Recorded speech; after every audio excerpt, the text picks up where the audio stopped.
getting ready to head to the polls again. Tonight, the Prime Minister expected to call an election in a matter of days. Canadians bracing for an early battle at the ballot box.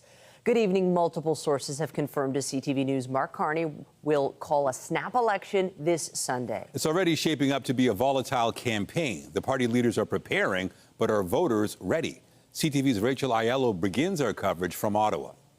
After months of anticipation and a historic shakeup in the highest office in the country, Canadians are about to have their say, as the Prime Minister is set to send voters to the polls on either April 28th or May 5th. We're going to win.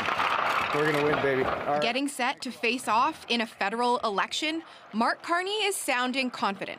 But the players he's about to go up against won't go as easy on him as the Oilers did on the ice today. The coming election call, widely anticipated after Carney's landslide Liberal leadership win just days ago. In this time of crisis is that the government needs a strong and clear mandate. We're offering a positive vision for the country. Thank you very much, everyone. The Conservatives are already well into campaign mode, making policy announcements and sharpening their message at events all week. I want to bring it home, and that's why we need to put Canada first. It's time to bring home our jobs, energy, and economic sovereignty. With polling showing a tightening race between the top two parties, the NDP will be starting this race in third place. You want to choose Mark Carney and Pierre Poilievre, who've already shown you they're in it for the billionaires, or do you want to choose New Democrats who are going to continue to fight for you and your family? Calling an election this weekend means Carney will avoid having to recall Parliament, where he was certain to face a confidence vote within days. But going to the polls now means some of the rule changes the government was hoping to implement to make it easier to vote and harder to meddle won't be in place. With Canadians paying close attention to politics right now, pollsters are predicting a volatile campaign. Right now, people are really plugged into what's going on because of tariffs and Trump and all of that. So I think there's a real potential that things could move a lot more wildly this campaign than they have the last couple of elections. One big change that will be in effect for this election, a recent redistribution means there's more seats up for grabs, as there are now 343 federal ridings. Rachel Aiello, CTV News, Ottawa. Fresh off a provincial election, the question now is, how do Ontario voters feel about heading to the polls again? CTV's John Musselman joins us live with that. Hey, John. Hi, Michelle. There, of course, is that situation with voter fatigue. We did have a chance to speak to people here in North York, also to a political analyst as well about this election. People obviously concerned about tariffs and President Trump. Here's what they had to tell us. It's definitely something that's a very confusing, scary time. It would be nice to hear, what are some of the proposed solutions from different leaders about it. From what my limited knowledge in it and from what I've kind of gathered with people educating me on the topic, it does seem kind of like a scary thing that's going on and feels like it could probably influence a lot of things in Canada. It actually worries me, the tariffs and what it entails for Canada. So I would be very cautiously reviewing their agenda and how they're responding to tariffs. There's no debating it. The issue is which leader is best positioned to lead Canada through this trade war with Donald Trump, and they have to do a better job of maintaining that Pierre Poilievre is the right man for that moment. And so far, you can see them struggling to adjust to this new issue and new terrain and new political landscape. And I think probably there's no small amount of frustration on their part that they've seen a 26-point lead in the polls just vanish. And there's no doubt that this tariff situation has really closed the gap for the Liberals to the Conservatives. Nanos research saying they're now virtually in a dead heat. Reporting live, I'm John Musselman. I'll send it back to you. Thank you, John. And CTV News will have special coverage on Sunday, hosted by Chief Anchor and Senior Editor Omar Sachedina and CTV News Chief Political Correspondent Vashi Kapelos. You can also watch it on ctvnews.ca. We turn to new insight into the moments before a plane crash landed at Canada's busiest airport last month. The Transportation Safety Board has released its initial findings into how a Delta Airlines plane ended up flipped upside down on a Pearson runway with terrified passengers still on board. CTV Sean Leathon joins us live with details of the report that lays out what happened in those final minutes of the flight. Sean. Well, Nathan and Michelle, the report focuses on those final minutes, particularly those final seconds, with a steep focus on the angle of the plane as it came into Pearson last month. The preliminary report issued by the Transportation Safety Board says that the Delta Endeavour CRJ 900 that crashed at Pearson Airport last month was descending far too quickly in the final few seconds. Well, everything was normal right up until about the 150-foot mark. According to the report, at 175 feet above ground, the plane was descending at a rate of 672 feet per minute. Just a few seconds later, at 50 feet above ground, that descent had increased to 1,114 feet per minute. The landing gear itself is designed to absorb an impact of 720 feet per minute. In a video released by the TSB today, the chain of events on impact are detailed. The side stay attached to the aircraft's right main landing gear fractured, the landing gear retracted, and the wing root fractured between the landing gear and the fuselage. Once the landing gear failed, the plane rolled onto its side. The right wing detached from the fuselage, releasing a cloud of jet fuel, which caught fire while the aircraft began to slide along the runway. Interviews with passengers on the day of the crash spoke to how the landing seemed normal until the last few seconds. And when we hit, it was just a super hard, like I hit the ground. Everything, drop it. After passengers exited the plane, there was a second explosion. According to the TSB, the cause is unknown at this time. Of the 80 people on board the flight from Minneapolis to Toronto, 21 were sent to hospital, 2 suffering serious injuries, and no one was killed. The question remains is why there was such a high rate of descent. Usually at about the 100 feet mark, we're starting to pull back, the 150 feet, they're pulling back on the power, also starting to level out the aircraft to reduce the descent rate, but that didn't happen. The descent rate actually increased, so it begs to wonder what was going on in the cockpit. The TDSB is saying they ran multiple simulations to better understand the circumstances surrounding the crash, and their final report will be issued much later. And the Delta Endeavour releasing a statement today saying that they will continue to support the investigation, but out of respect for that investigation, they will refrain from commenting further. Reporting live, I'm Sean Leathong. Michelle, send it back to you. Thank you, Sean. The homicide unit is investigating after a body was found at the University of Toronto's downtown campus. Toronto police say a man was found dead just before 8:30 this morning outside the Leslie Dan Faculty of Pharmacy building near Queen's Park Crescent and College Street. The circumstances surrounding the man's death are not known at this time. Police initially believed the death was not suspicious. It was no doubt an unsettling scene for students as they arrived for morning classes. Stuff like this doesn't usually happen in universities. We just walk around and just trying to go to class. And we don't see stuff like this all the time at all. I don't know much to think about it. You know, it's very, very sad to see. And they just said that there was an incident on campus. They didn't specify much, and they offered resources for students. The U of T sent a notice to students stating there is no risk to the surrounding area, and classes proceeded today as planned. Investigators have not yet released the man's identity and are appealing for anyone with information to come forward. Also tonight, shiny new Tesla scratched, tires popped, upwards of 80 rides damaged. Police investigating a vandalism spree at a Hamilton Tesla dealership. But first, a live look outside this hour on the first day of spring. Yes, it has arrived, and the forecast has been on point. Showers, mild temps. The thing is, we aren't diving right into spring. There's going to be a pullback.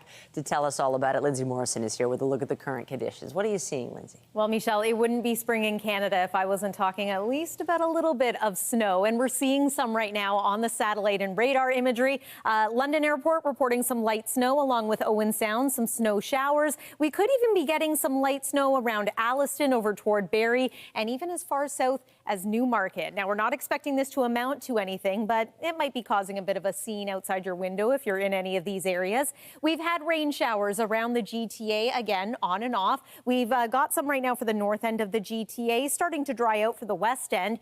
It's windy out there. Those winds are now coming out of the northwest, so it feels cooler as a result. We're talking gusts up to 70 kilometers per hour in the Niagara region. The winds will change direction again into tomorrow, but right now we've got cooler air starting to filter in. It is 6 degrees here locally in Toronto, but it's 4 in Hamilton, and it's 0 in areas like Barrie and London. Here's your evening at a glance. We've got a chance of showers and, yeah, the possibility of a few flurries as well. We're going to take you through the weekend forecast where some measurable snow is going to be possible, at least at one point in time. All of those details are ahead. Nathan, over to you. Thank you, Lindsay. Investigators continue to try and determine the cause of an apartment fire that claimed the life of a woman in North York. The blaze broke out yesterday afternoon, and today residents are sharing details of the scary moments as smoke filled floors of the high-rise building. CTV's Allison Hurst joins us live from Grenoble Drive with the latest. Allison. We spoke with a neighbor on the 21st floor who says that he didn't know the man or the woman in that unit, but that he sometimes saw the man picking up food deliveries. He says most of the time, though, they kept to themselves.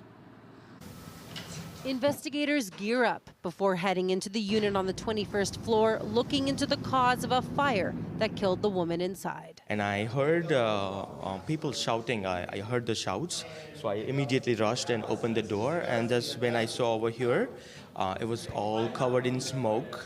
And I could see the supervisor of the building as well as the other staff banging the door. And they were trying to say, like, you know, open the door. Meet Shaw heard the commotion outside his door while getting ready for work just before 3:30 yesterday on Grenoble, east of Don Mills Road. It was hard to breathe, so it was going into my lungs as well, and that's why, like, you know, I got really afraid. He took the stairs to get out quickly. The place was all crowded with people all over, and the fire trucks and stuff, and a lot of people. Black smoke was coming out of like the side of the building. I think it was behind. It was like on the 21st floor. Aisha Bashar grabbed her 2 kids and rushed out of the building. My elder one, he was too scared, and she was also. I was grabbing them. That's okay, don't worry. I was trying to console them. A man in his 50s and a woman in her 30s were taken to hospital in life-threatening condition. The woman died, but the man remains critical. That lady, maybe, who passed away, I'm not sure, but I feel so sad for her, and I hope everybody else is safe in the building. Sans Gautam lives a few floors above the fire. The smoke is coming out from the sink. A lot of smoke. You know, I was coughing when I was video calling my brother. Like, it was too much smoke. The identity of the woman has not been released, and officials have not said what the relationship is between the man and woman. Officials say it's still early in the investigation and they have not deemed a cause as of yet. There have been 2 Ontario Fire Marshal investigators here on scene and Toronto Police all day as well. Reporting live, I'm Allison Hurst. Nathan, back to you. Thank you, Allison. Police in the York region are searching for as many as 4 suspects in a dramatic and destructive home invasion in Richmond Hill. The incident was captured on security camera. Police say 3 masked suspects arrived at a house around 3 a.m. on Tuesday and forced their way in. They demanded car keys, which were handed over by someone inside the home. One of the suspects went to the garage, got in a vehicle, reversed it, and crashed through the closed door, and then exited through a gate at the end of the driveway. The vehicle was later found abandoned a short distance away. None of the 3 adults in the house were hurt during the home invasion. The suspects are believed to have arrived in a dark-colored SUV driven by a 4th person. And take a look at this. Police are investigating after close to 80 Tesla vehicles were vandalized in Hamilton. This happened overnight on Tuesday at a dealership at Lime Ridge Mall on Upper Wentworth Street. The vehicles were parked outside. The damage includes scratches to fenders and hoods and punctured tires. The crime comes amid an emerging anti-Tesla sentiment spawned amid the trade war with the United States and Tesla CEO Elon Musk's role in President Trump's government overhaul. I think everybody understands the climate in the world right now. There's nothing to suggest that this is motivated by that at this moment. It's under investigation. Hamilton police are currently reviewing security camera footage to try and track down the person or people behind this. They're also asking anyone who may have information to come forward. Now that Premier Doug Ford's new cabinet is set, the province's opposition parties are gearing up for the return of the legislature. And with tariffs still on the table and no shortage of issues facing Ontario, plenty of post-election political posturing is expected. CTV's Queen's Park Bureau Chief Siobhan Morris has the details. A warm welcome for Marit Stiles, arriving to lead her first in-person NDP caucus meeting since last month's election. That was a lot of hugs. New Democrats have again formed the official opposition at Queen's Park. Stiles' message to progressive conservatives on their 3rd mandate: use it wisely, right? This isn't the time for political games. People are counting on all of us to step up in a big way. Stiles does give Doug Ford kudos for meeting with American officials to talk tariffs. But she bristles at him, calling talk of annexing Canada a compliment. We'll never be a 51st state. Canada's not for sale.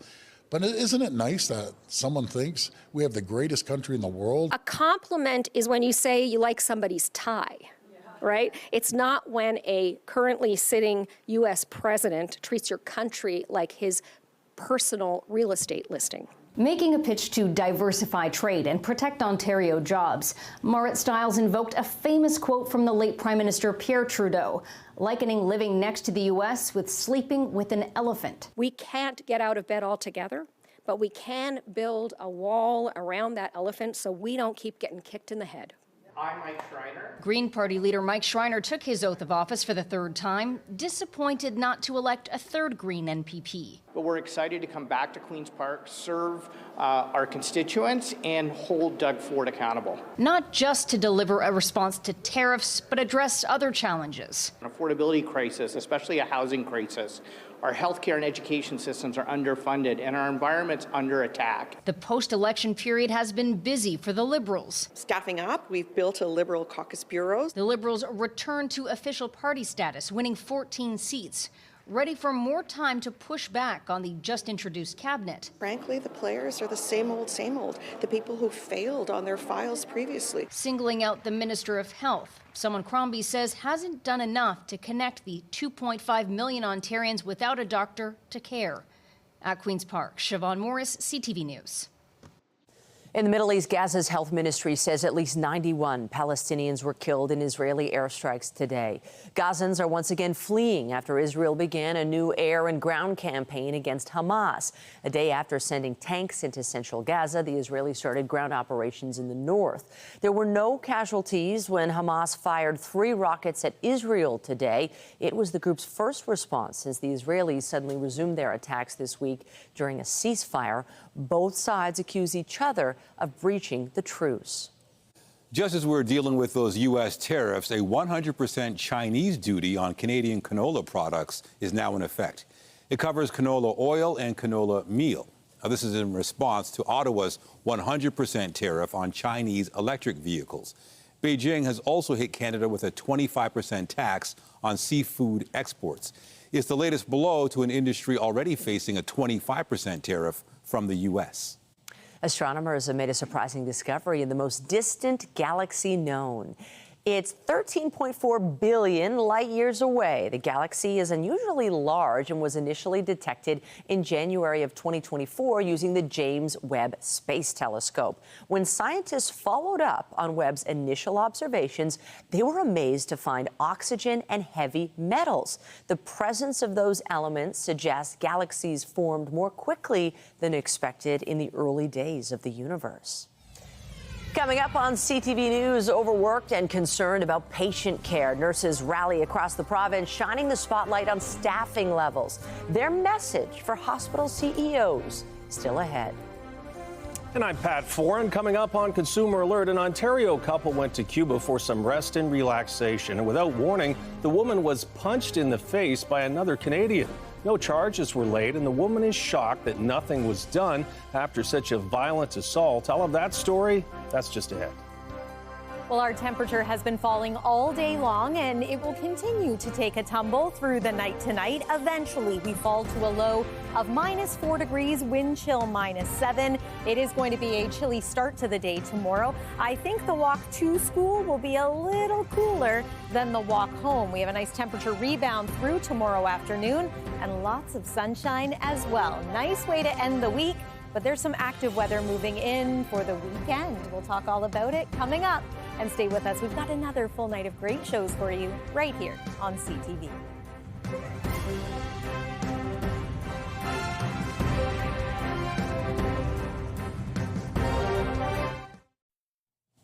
Another March break has come and gone, and the vast majority of people who traveled south had a good holiday and are back at work and school. But vacations don't always go as planned. One woman says she's been left devastated after being assaulted while on holiday in Cuba.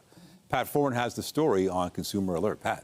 Thanks, Nathan and Michelle. The woman and her husband went to Cuba for a vacation, and the second day she was there, she was punched in the face in an unprovoked attack. She is sharing her story because the man who hit her, who was also Canadian, faced no charges for the assault.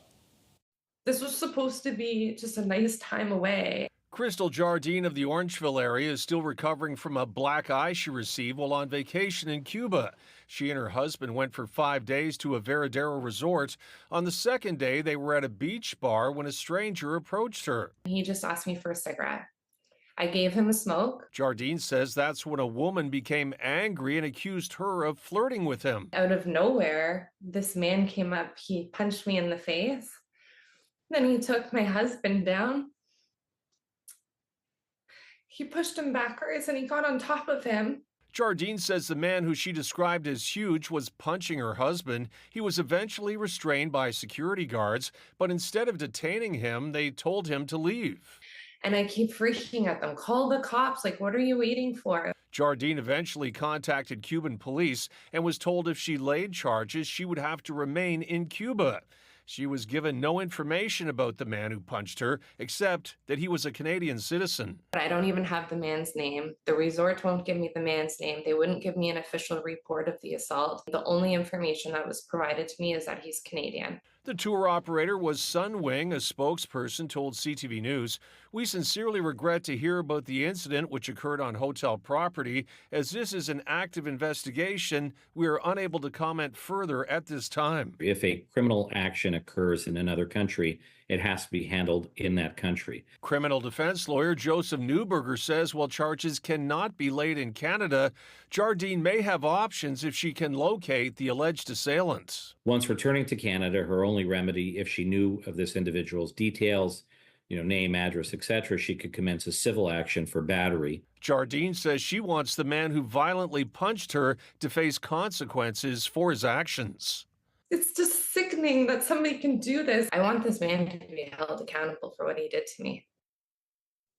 And whenever you're traveling outside of Canada, you want to do your best to avoid any trouble. If you commit a crime, you're subject to the laws of that country, and being a foreigner and not knowing the laws is no excuse. On your side, I'm Pat Foran.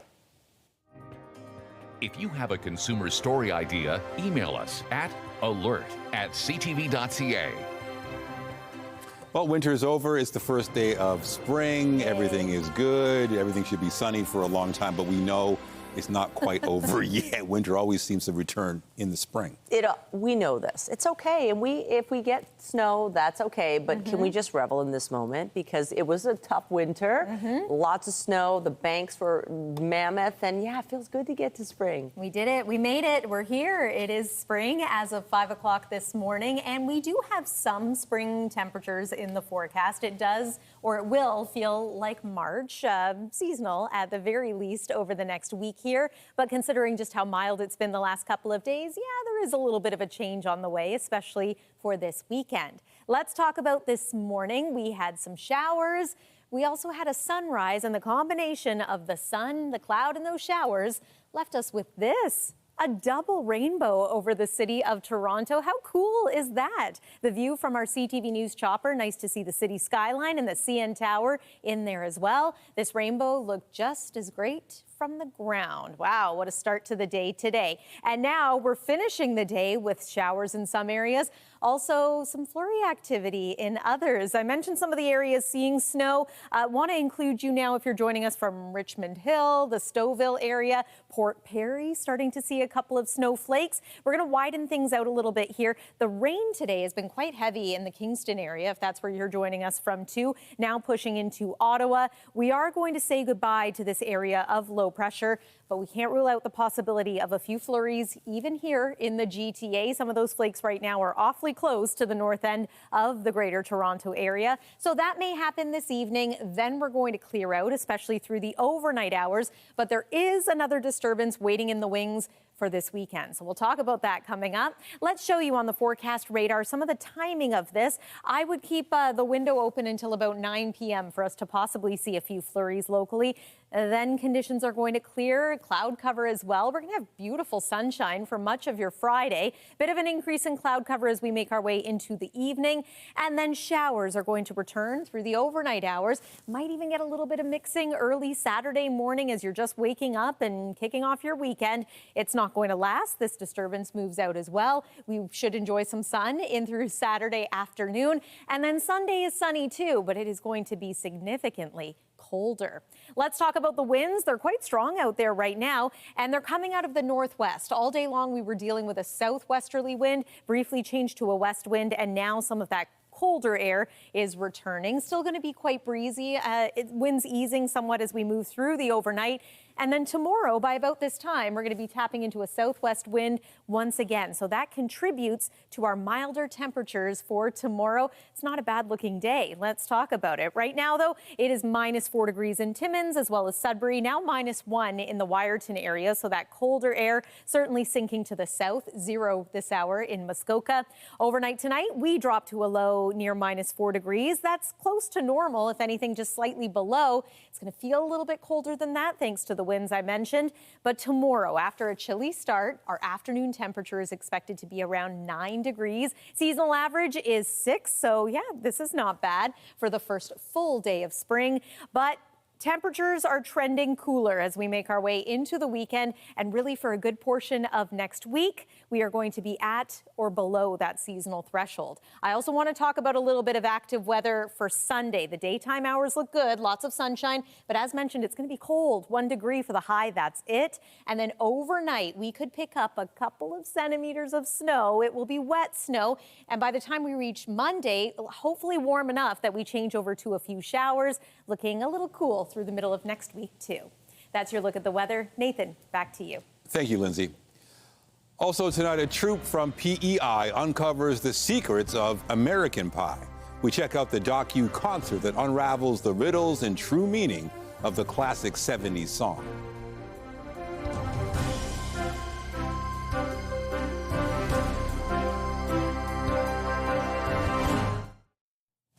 Nurses and healthcare professionals held demonstrations across the province today. They're calling on hospital CEOs to improve staffing levels. One protest was held outside Mount Sinai Hospital. Nurses are demanding the Ford government negotiate registered nurse-to-patient ratios in a new collective agreement. According to the ONA, in 2024, emergency departments across Ontario closed for a combined total of nearly 15,000 hours, most of it caused by understaffing. High levels of nurse staffing are shown to improve retention and recruitment and decrease patient complication rates and deaths. Being one of the largest provinces in Canada, it's easy to pull big numbers for budget out and say that there's being money spent in healthcare. But when you look at the amount spent per person in Ontario, that number falls far short of many other provinces, and it is not enough to keep healthcare public and safe for Ontarians. Rallies were planned at 26 hospitals today. The ONA is gathering signatures for a petition that will be presented at Queen's Park later this year. There has been another sharp increase in the number of measles cases in Ontario. 120 new cases have been confirmed over the past week. 34 of those people had to be hospitalized. Most of them are unvaccinated children. There have been 470 measles cases in the province since an outbreak began in October. The majority are in southwestern Ontario. Meanwhile, Simcoe County has recorded its first case of measles in more than a decade. 4 senators at York University and a member of its Academic Planning and Research Committee are asking for a judicial review of the decision to suspend admissions to several undergraduate programs. York previously said it was temporarily halting admission to 18-degree programs starting this fall, including Indigenous Studies, Gender and Women's Studies, and Environmental Biology. The group has filed an application to force the school to reverse the suspension, arguing York Senate has jurisdiction over academic matters and must approve such a move. A university spokesperson says enrollments at many of the suspended programs are low, but the university believes in their intellectual value and will support faculty members to revise and update them to attract more students. It's a signature song of the 70s. And now there is an entire stage production dedicated to decoding it. CTV's Andrea Case has a look at Inside American Pie, now playing in Toronto. We started singing, bye, bye, Miss American Pie. A 1971 8-minute-long pop song by Don McLean has been turned into an 80-minute docu-concert. Inside American Pie by PEI's Mike Ross and his partner Sarah Wilson dissects the song line by line with references to the Beatles, Bob Dylan, Charles Manson, and Janis Joplin. Take another little piece of my heart now, baby. I imagined that it would be an interesting thing to see somebody, tear apart the song and speculate and try to figure out what does it all mean. I was always fascinated with all the cryptic poetry in it. I could always sense that there was something here to unlock. The couple opened Harmony House, a 170-seat theater on the island just as COVID was taking hold. Inside American Pie was its first hit and is now a staple of its annual lineup. There's still little things that I'm uncovering. There's people that come up to me after the show and they say, hey, did you know this about this line? And if it's good enough, I'll go, I didn't know that. And I'll throw it into the show. A member of the Mirvish team caught the show last year, and within days, a deal was struck to bring it to Toronto, along with the local cast. Greg, who sits on the end, he's a Canada Post worker. Our drummer is a music educator, works in the high schools. And so everybody kind of has a job, and then this becomes sort of their side hustle, in a sense. It's become more than that now. He calls them rare birds who can sing and play. As for the man himself, 79-year-old Don McLean is still alive, and as far as Ross knows, he hasn't seen or heard of the show. I just don't know what he would think of it. It's highly interpretive. And like I say in the show, there's a good chance that he might go, what are you talking about? If you do go, bring your vocal cords. The end, when everybody gets to sing together, there's something really magical about communal singing that I think it's healing or something. And when everybody gets to that chorus and I say, and we were singing, and everybody sings bye bye, you just feel this joy in the room. Inside American Pie is on stage at the CAA Theater until March 30th. Andrea Case, CTV News. Hamilton's been chosen to host next year's Juno Awards. Organizers say the city's dynamic music scene and rich cultural heritage make it an ideal location. It will be the 7th time Hamilton has welcomed the award show. The last time was in 2015. Juno Week is scheduled for March 26th to the 29th, 2026. The main ceremony will take place inside Hamilton Arena. Elton John will receive the 15th Glenn Gould Prize, presented to an artist whose work has enriched the human condition. The singer is being recognized for his musical success and the way he leverages his fame to advocate for the greater good. John says he's awestruck and honored, as he has long admired the virtuosity of the late Canadian pianist. John will receive the award at a gala in Toronto in the fall. He will also choose a protege to receive $25,000 from the Glenn Gould Foundation. After the break, strong-arm tactics to become #1. A 14-year-old girl from Waterloo is Canada's best in arm wrestling. How she muscled her way to the top, coming up.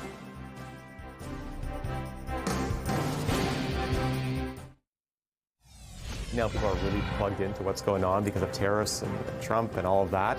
So I think there's a real potential that things could move a lot more wildly this campaign than they have the last couple of elections. Updating our top stories, multiple sources tell CTV News Mark Carney will call a snap election this Sunday. Federal campaigns are required to run for at least 37 days, so Canadians could be going to the polls as early as April 28th or perhaps May 5th. Well, everything was normal right up until about the 150-foot mark. The Transportation Safety Board issued a preliminary report into last month's Delta Airlines crash at Pearson Airport. Among the findings, the plane was descending too quickly in the final few seconds, and the right landing gear failed upon landing.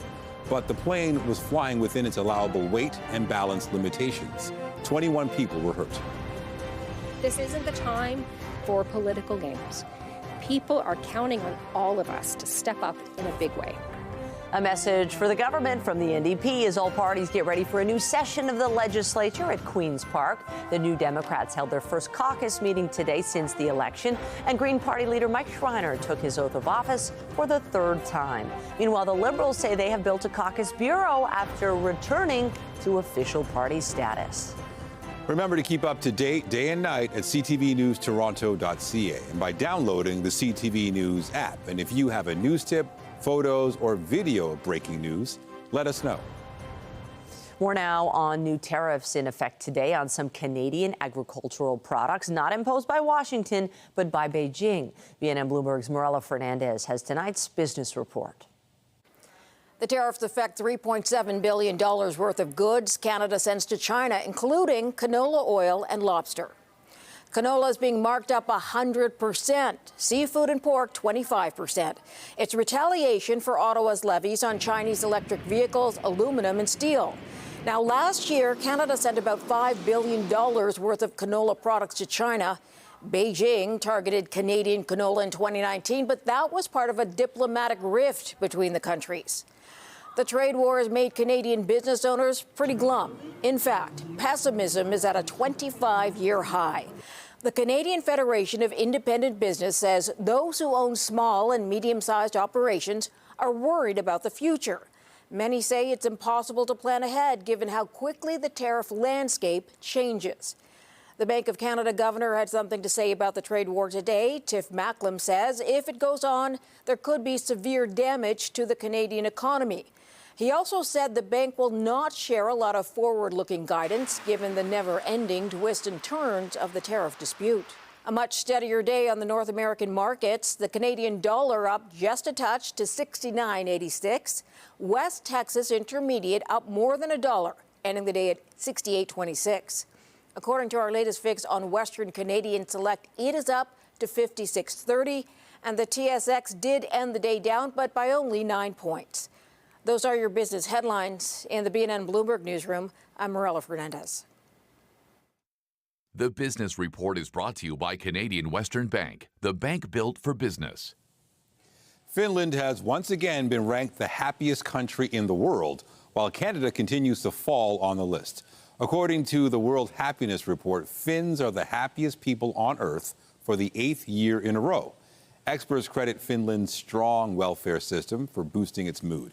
Meanwhile, Canada ranks number 18, down from 15th happiest country last year and 13th in 2022.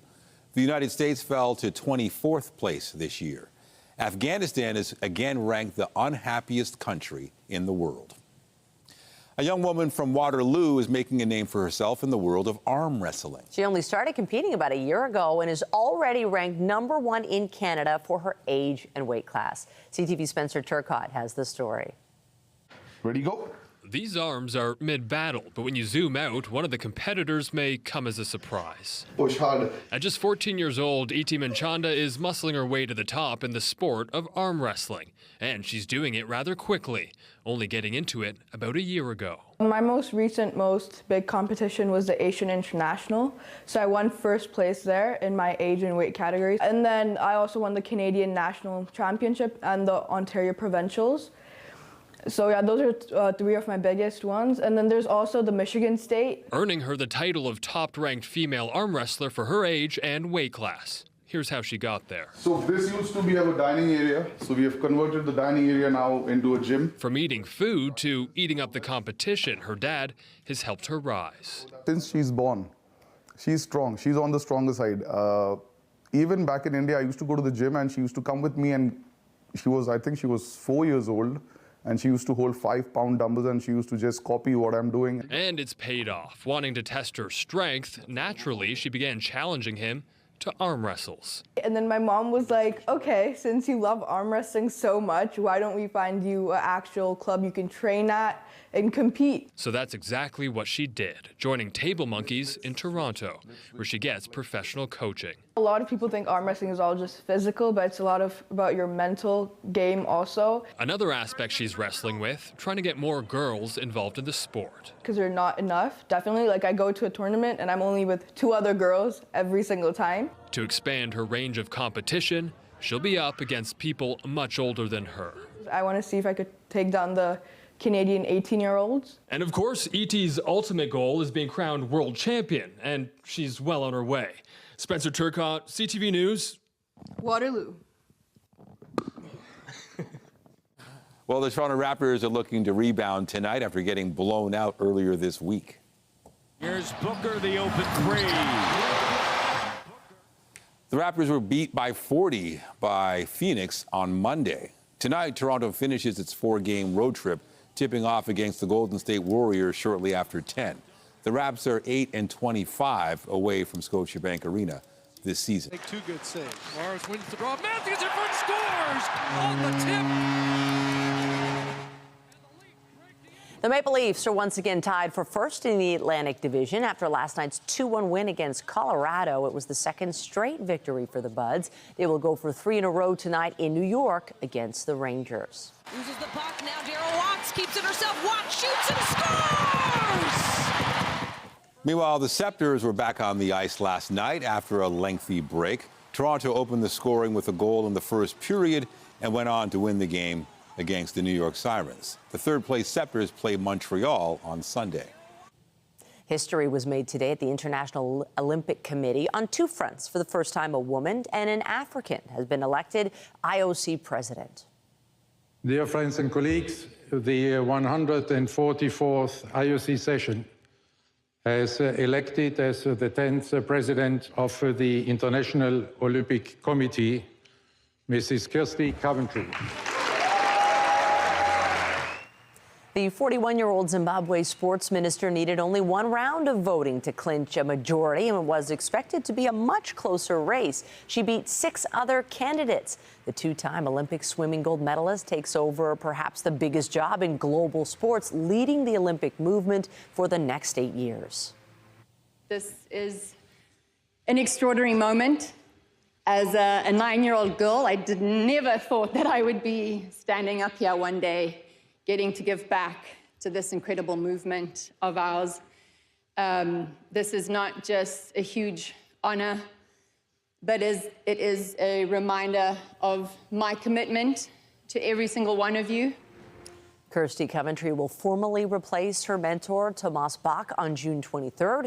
Bach has reached the maximum 12 years in office. Just ahead, a frenzy over free cones, a milestone birthday made sweeter by charity. Why students were screaming for ice cream on the first day of spring. Tonight, a sudden acceleration in the attacks on Tesla. Damages include scratches to the fenders, the hoods, and punctured tires. Why a fleet of cars in Ontario is just the latest target in a spike of global vandalism. That's later on CTV National News.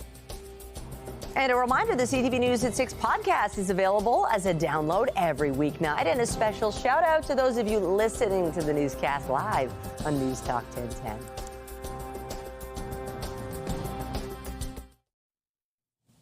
What better way to welcome the first day of spring than with some ice cream? The sweet treat made even sweeter today because of a special birthday and connection to the Children's Miracle Network. CTV's Jessica Smith explains. I scream. You scream. Free ice cream! We all scream for ice cream. I actually donated $1. Celebrating its 85th birthday, Dairy Queen is giving back for its big day, with proceeds from every dipped cone today going towards supporting the Children's Miracle Network. There are 13 children's hospitals across our country, and as you say, we know that if it's not us, it's our friends or our neighbors or our family member who have been in those hospitals. As a person who was in the hospital at some point, I really like the fact that we're helping the kids in need. An initiative, according to the Children's Miracle Network, that wouldn't be possible without the community showing up to support those most in need. It's a good combo. I think if you can help people, it's awesome. Yeah, we get to help out people and get free ice cream. We love seeing the energy. We love seeing the community come out. Celebrating the first day of spring in style, with 100% of the proceeds going to local children's hospitals here in Ontario and right across the country. And after all the excitement is done today, you can still make a donation to support the Children's Miracle Network by visiting childrenshospitals.ca. Jessica Smith, CTV News, Toronto. Finally tonight, an 81-year-old Toronto man thought he'd cashed in when his lotto ticket suggested he'd won 25 grand, but he was in for a jackpot-sized surprise when he double-checked the winning ticket. I didn't have my glasses on. Then I went back to check on what I thought was $25,000 and saw with my glasses on, it was 25 million. Perhaps someone would suggest I should have taken my pulse to see if I was alive, given the amount of the wind.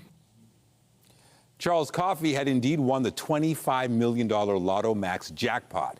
Coffey says he bought the lucky ticket when he purchased a chocolate bar at a Toronto gas station. But Coffey's story isn't finished there. He is the first jackpot winner in Ontario who also has the Order of Canada. He received the honor in 2003 for supporting women in business and fighting for Indigenous rights. He says he will invest the winnings and use any earnings to support important causes. He just has it all, doesn't he?